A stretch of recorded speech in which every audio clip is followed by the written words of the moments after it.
dentro da nossa série Moda para Todos, Todas, Todes, né? Todo mundo, hoje a gente vai falar de LGBTQ+, e trans, e não binário, e enfim, questões que eu acho muito complexas, porque hoje tem muitas definições, muitas possibilidades, enfim, tudo muito categorizado. Então eu convidei para vir aqui, para falar comigo, uma estilista, que era um estilista, que trabalha muito isso, inclusive fez um desfile com mais de 100 travestis na última Casa de Criadores, e ele tem falado disso e agitado bastante há muito tempo.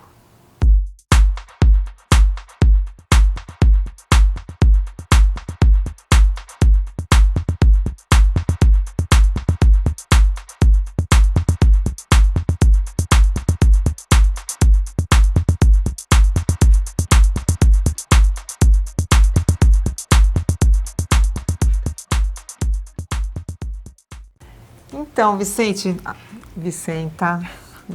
Perrota, eu vou errar muito isso nesse vídeo, porque eu te conheço há muito tempo, quando a tua marca era Vicente Perrota. Então, você vai me ajudar a eu me desconstruir, me descondicionar. Se atualizar. Exatamente. Você me ajuda? Sim, ajudo, óbvio. Estamos aqui para isso. Não é? Porque acho que assim como eu, acho que todo mundo... Quando você está acostumado com um padrão e, de repente, esse padrão é quebrado, isso não é só uma questão de resistência, é uma questão de você descondicionar também, não é? Eu acho que a gente fica muito presa nessa questão primeiramente, do que é ser homem e o que é ser mulher. Se a gente pensar que antes do Brasil ser colonizado... Não sei se você sabe disso, mas existem estudos que provam que existiam mais de 8 gêneros na América Latina. Não soube disso. Sim. Então os gêneros, eles... Gente, mais uma polêmica, depois do protetor solar. Os 8 gêneros, quem falou muito mais isso? de 8 gêneros, vários estudos que vão indo atrás da ancestralidade, do que estava no Brasil antes, né? Existem também comprovações de que vieram travestis também da África. A África, ela era um outro processo também de sociedade, não era patriarcal. Muitos países eram matriarcais, eram também outros processos de sociedade. E aí existe foi encontrado documentos de uma travesti que chamava Chica Manicongo. E daí, então isso comprova que... E ela teve que negociar o gênero dela na época da Inquisição. Então ela já veio trazida da África travesti, né, do Congo. Então a gente tem que pensar que esse processo de colonização foi para exatamente isso.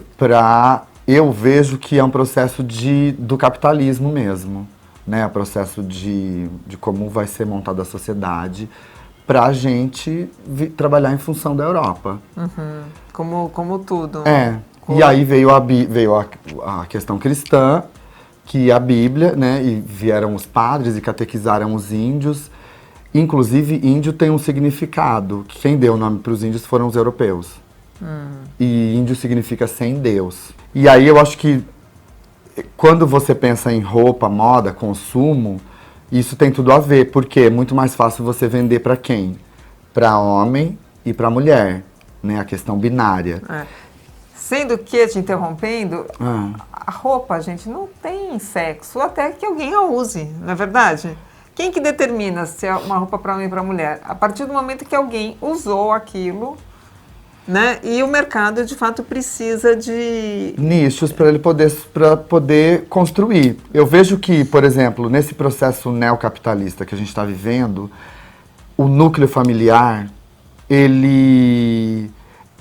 é o que mais dá lucro para a indústria. Então, por isso que eu acho que vem essa movimentação da família, né, das questões neopentecostais, dessa questão de continuar sendo homem, mulher, casamento, família, porque isso, a indústria vende mais, né? Carro, apartamento, é tudo, é fralda, é televisão. A questão é que os gays são cisgêneros. Eles são homens. Eles não saíram desse gênero ainda. E aí é muito mais... E existem também questões de ser um homem cis, né? De privilégios. Quando a gente vai falar de privilégio, quem é o mais privilegiado? É o homem cis. O que é cis? Bom, cisgênero é a pessoa que nasce com o sexo biológico, pênis ou vagina. E aquele pênis, você vai se identificar enquanto homem. E aí a sua subjetividade é masculina. Então você é um homem cis. Você nasceu com uma vagina, você se identifica enquanto feminina, mulher. E a sua subjetividade também é masculina. Você Não, feminina. Feminina. Você é uma mulher cis. É isso. Então, eles continuam consumindo. Tanto que hoje existe o Pink Money, né? A parada LGBT, todo esse processo de virar mercado. Então, a gente está falando... E quando isso vira mercado, a questão do gênero trans, que foi apagado já faz mais de 500 anos, né? E que não devia ser gênero trans, era um gênero X. Quando a gente está falando de trans hoje, onde estão as travestis, né? Por isso que eu fiz aquele desfile, onde estão as travestis, porque a gente sempre está se perguntando, onde estão as travestis? No mercado de trabalho não estão, na faculdade não estão, na medicina não estão, na moda não estão. Está muito começando. Está muito começando essa questão de reivindicar o espaço e das pessoas mesmo entenderem. Da marginalização, né? Porque na marginalização a gente... Sabe onde que elas estão lá, entendeu? Que é um processo também que... Eu estava até conversando hoje com o Gustavo Silvestre, porque ele trabalha na cadeia, né, com os homens. Você tá vestido de Gustavo? Tô. Olha, eu achei amo o Gustavo, ele é meu amicíssimo. Aí eu pedi pra ele, porque eu tava na praia, tava sem roupa minha. Aí eu vim direto pra cá, então eu não trouxe roupa. Arrasou no look, né, gente? Olha que lindo. Que linda! Arrasou, isso. Então, e aí a gente pensa assim, que, por exemplo... Por mais que seja um processo genocida, os homens ainda que estão presos e eles ainda têm um outro processo um pouco mais avançado do que as travestis. Como assim? Porque a travesti não chega nem aí à escola. Então, tipo assim, nem educação, nem o básico, entendeu? Quando a gente fala de travesti, por exemplo, é super complicado você imaginar uma travesti, por exemplo, almoçando em algum lugar. Porque, tipo assim, a questão da pessoa trans ser tão marginalizada e ser tão violenta, essas questões de você enxergar aquela pessoa enquanto homem, enquanto gênero, enquanto... Mas ao contrário, a mulher que vira homem jamais será travesti. É isso. Vamos explicar isso. O que é travesti exatamente? Olha... E trans? É complicado falar o que é exatamente travesti, porque... Também tem vários... São vários processos. O gênero, ele é bastante amplo. Quando a gente fala de gênero, eu percebo que o gênero, ele é assim. Ele é único, porém, ele é coletivo também. Eu vejo isso. As pessoas, cada uma tem o seu gênero. E de como ela se identifica, de onde ela nasceu, de onde ela vive. O que foi colocando ela... E ela se percebendo enquanto o gênero dela, né? Por exemplo, as pessoas que têm vagina, que seriam vagina e útero, quando essa pessoa já nasce com vagina e útero, né? Quando ela já tá na barriga, ela já é lida como mulher. E aí, quando ela nasce, ela já é colocada nesse lugar de mulher. Então, eu acho que esse é o primeiro erro, né? Porque aí vira tudo mercado, porque você vai... Tem tudo no mercado feminino, o que é de mulher, o que é feminino. Nem a medicina enxerga as pessoas trans enquanto outro gênero, entendeu? E a biologia também é uma grande problemática. Agora já está começando as pessoas estudarem mais essas coisas, coisas não, mas tipo, entender que o biológico também é uma construção social, de dominação, que a medicina também é uma questão... Não, mas é biológico também, tá lá. Sim, é biológico, você tem vagina, mas isso não significa que você é mulher. Que isso te determina. É, Aham. entendeu? Entendi. É sobre isso. E aí existem pessoas que nascem com pênis e que aí ela já é, quando faz o ultrassom, né? Hoje a gente fala de ultrassom, mas antigamente não tinha, mas já era uma coisa que era masculina, masculinizada. Existem pessoas também que nascem com os dois sexos biológicos e que isso é determinado logo que ela nasce. E aí a medicina vai lá e tira um dos, escolhe. E que também é uma outra problemática, porque a pessoa, você tem que escolher. É um processo que não é determinado ali no momento que você nasce, porque você ali não tem consciência de nada ainda. Claro. Você se define como? E como é que foi essa mudança? Porque se a gente vai dar um Google, a marca é Vicente Perrota, agora é Vicenta Perrota. Então, como foi essa transição, essa mudança e como que você se define? Bom, eu me defino enquanto travesti. Às vezes eu ainda uso essa questão de que eu tenho um corpo que não é um corpo de uma travesti que busca a feminilidade como estética, né? Então, às vezes eu falo, eu sou uma travesti não binária, mas eu acho que é para as pessoas entenderem mais a questão de como é a performance de gênero. É uma performance de gênero não binária, vamos dizer assim. Mas, e você não é aquela travesti que pôs peito, que também é um processo de... tipo assim, é bem complicado falar isso, porque o corpo, esse corpo, né, esse ideal desse corpo, da travesti que põe esse silicone... Eu acho horrível, acho super machista. Não, é machista, é um corpo construído para ser consumido, mas também... Não, consumido dentro de um padrão que até as mulheres estão questionando. É assim, eu vejo que é um corpo, por exemplo, é um processo que, por exemplo, por isso que eu te falo, é um processo bastante genocida tipo assim, e a única opção que a travesti tem é se prostituir. E ela não pode se prostituir se ela não se encher de silicone. Porque existe um padrão também de consumo. Entendeu?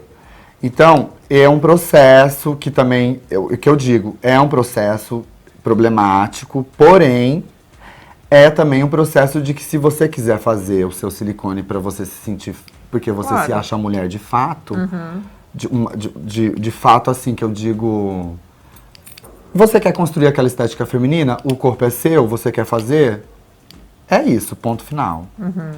Então... Não, sem dúvida, mas o que eu acho que a gente acaba, em alguns casos, acho que acaba repetindo um padrão... de feminilidade. Eu também acredito, mas, por exemplo, todas as mulheres cis também fazem isso. Se lota de silicone, se enche a cara de silicone e elas estão buscando padrão. Entendeu? Então é isso. As pessoas querem... Eu acho que existe também uma questão de você, como fazer tatuagem. Modificação corporal também é ancestral. Super. Entendeu? E, no entanto, parece que você tem que fazer para estar junto, né? Para ser aceito ou para... porque o mundo funciona dessa maneira. O ser humano, se não fosse assim, acho que o ser humano precisa mesmo dessa identificação, né? Eu não sei se precisa de fato, mas a gente vive nisso. Né? Então isso é um fato. E trans? Trans que vai, opera e realmente faz uma transição de sexo mesmo, de homem para mulher ou mulher para homem. Eu acho chique.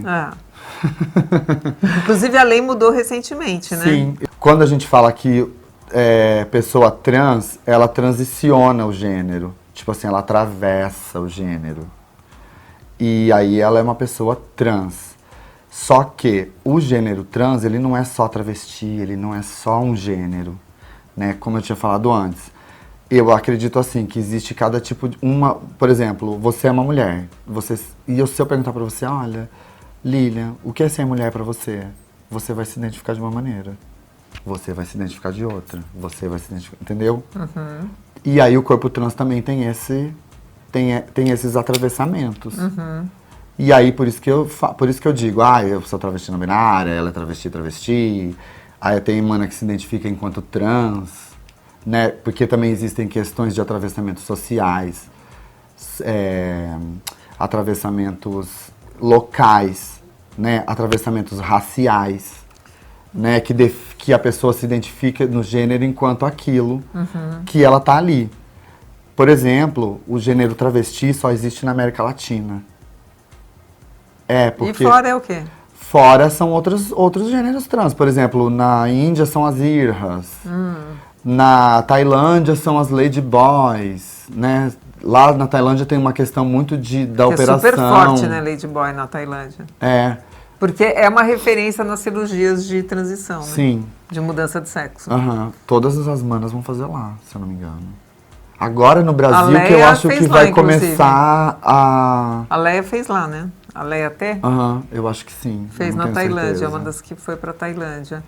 E aí, no final das contas, a gente precisa entender também que, sim, se você quiser fazer a sua vagina, se você quiser, enfim, tomar hormônio, são processos individuais. Eu não tomo hormônio, por exemplo. Eu não tenho essa necessidade de tomar hormônio. Poucas mudanças corporais, eu tenho só algumas tatuagens. Não sei se pra frente eu vou sentir vontade de fazer isso, ou de fazer cirurgia, ou de fazer não sei o quê, ou de colocar silicone. Mas uma hora ou outra eu vou fazer uma plástica. E eu acho que todo mundo faz plástica, é sobre Aonde? isso. Eu quero fazer na cara. Tá, uma plástica, tá. Entendeu? E a pessoa a travesti que faz plástica, ela faz plástica igual outra pessoa pessoa cis faz plástica. Mas você não me respondeu. Por que mudou de Vicente para Vicente e quando? É o seguinte, eu nunca me preocupei tanto com o meu nome Vicente porque termina no E, então é uma questão de sem gênero. Mas aí eu comecei, enfim, passar por vários processos, vários atravessamentos. E as minhas próprias amigas começaram a me retificar. Não, é Vicenta. Eu não consigo ver você enquanto Vicente. É Vicenta, é Vicenta. Muitas vezes as pessoas cisgêneres me chamavam de Vicenta porque olha como é muito louco. Quando você feminiliza um corpo que não seria visto pela sociedade enquanto feminino, quando você feminiliza isso, é uma questão de você rebaixar esse corpo. Você sabe disso. Eu não acho. Não. No pejorativo bom, a gente vive num mundo machista. É sobre isso. Tá. Muitas pessoas me chamavam de Vicenta pra me xoxar mesmo. É mesmo? Mas Vicenta é Vicenta. Então... E nessa última casa de criadores, você assumiu como Vicenta oficialmente, né? Não deu tempo, acho que, de mudar no YouTube, se eu não me engano, mas... Enfim, eu não retifiquei meu RG ainda, mas eu acredito que também questões políticas... Você vai mudar? Eu vou retificar os meus documentos, que não vai significar muito, mas também vai significar muito enquanto questões políticas sobre os nossos gêneros mesmo. Conquistas e Conquistas e é isso também. As modificações, elas vêm. Eu não sou uma pessoa conservadora, eu não quero construir essa questão de conservar algo que foi determinado pra mim. Entendeu? Eu tenho as minhas escolhas, eu quero fazer o que eu quiser com o meu corpo. Quantos anos você tem? 40. Uau, olha, mas tá com um corpinho...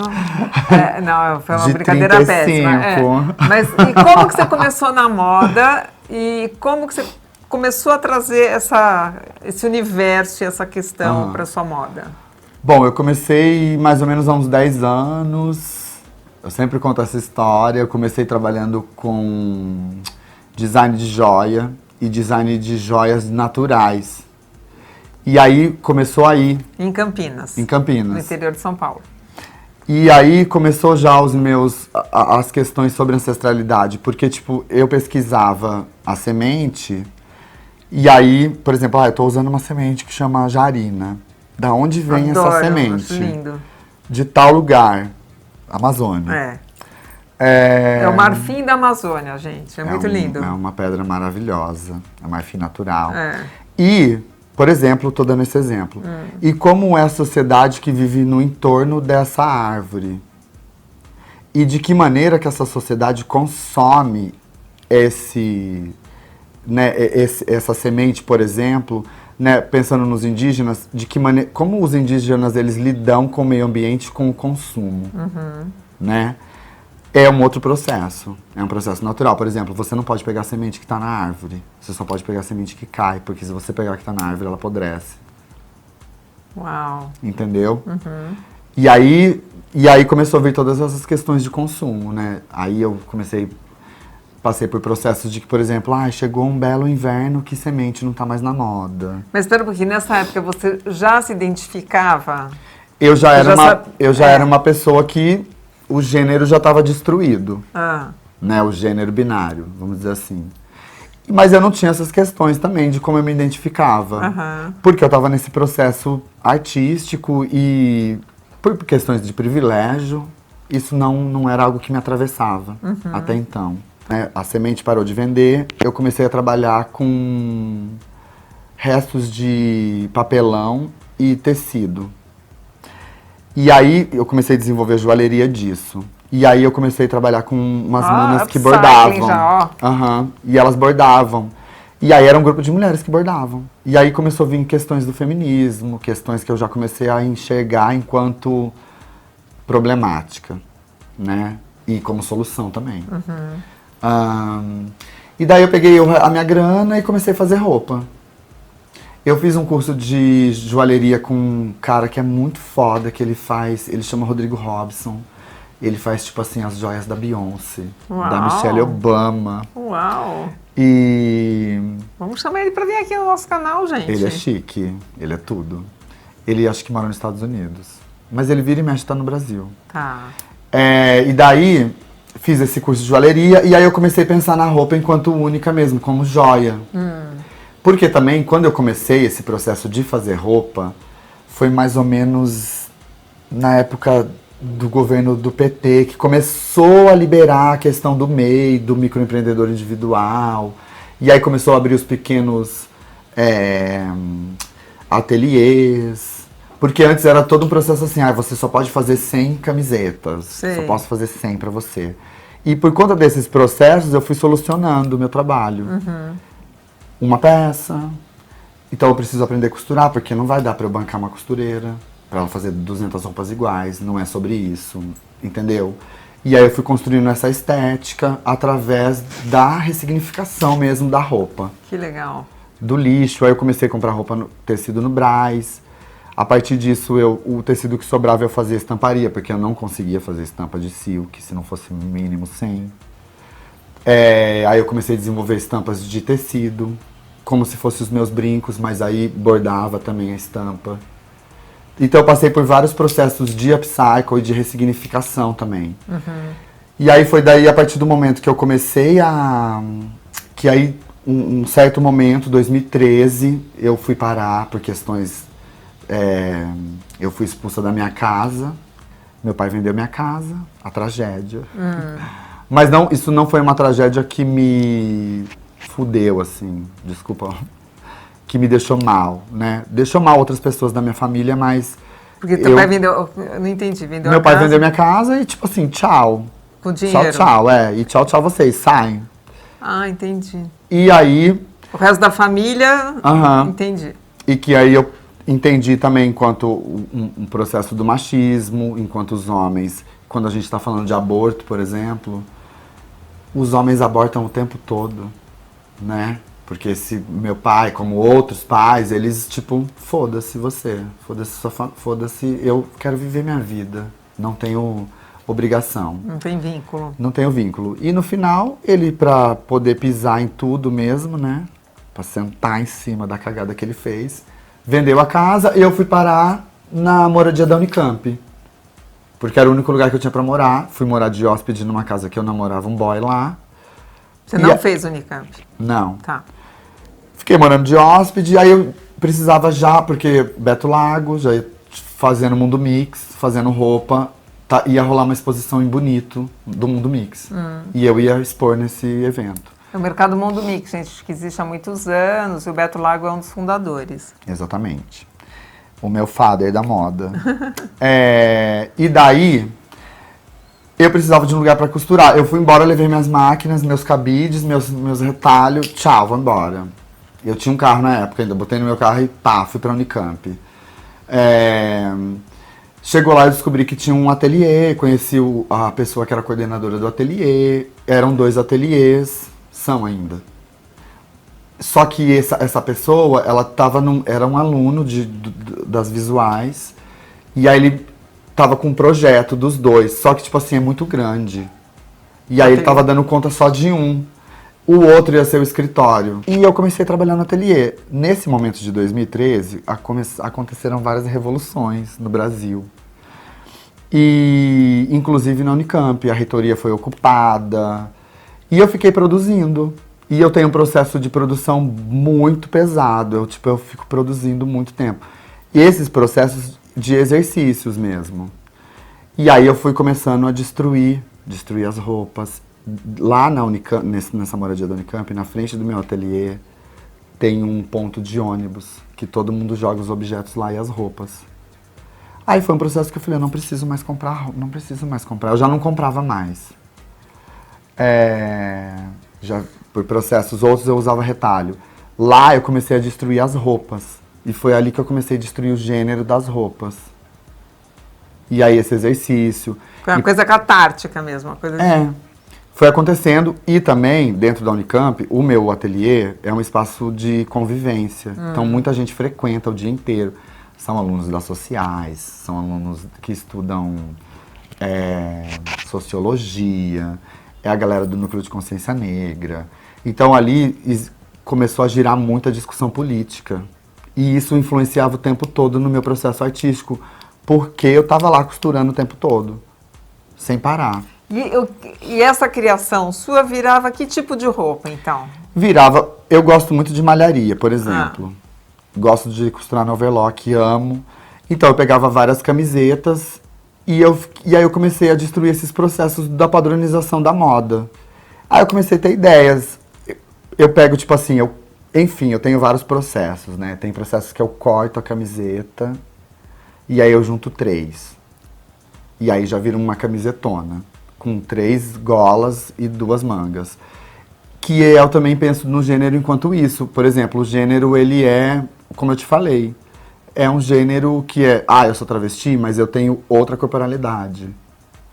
Então, tipo, é isso que eu penso. Por isso que quando às vezes eu faço, tipo, tem roupa que ela tem 10 buracos da gola. E aquilo eu faço um deslocamento, né? Porque também, como a gente vive num mundo padronizado, tudo tem muita função. Tipo, a gola é pra pôr na cabeça, a cadeira é pra sentar, a vagina é de mulher, a mulher serve pra reproduzir, saca? O sexo é pra reprodução. Meu amor, o corpo é meu, não é seu. E aí eu fui quebrando, isso pra mim foi quebrando essa questão do gênero também, né? De construir esse 3D que vai vestir o corpo. E aí já não é mais aquela roupa que vai prender o corpo naquele gênero, é aquela roupa que vai libertar. Então, tipo assim, são vários processos a roupa. E quando que você entrou na Casa de Criadores?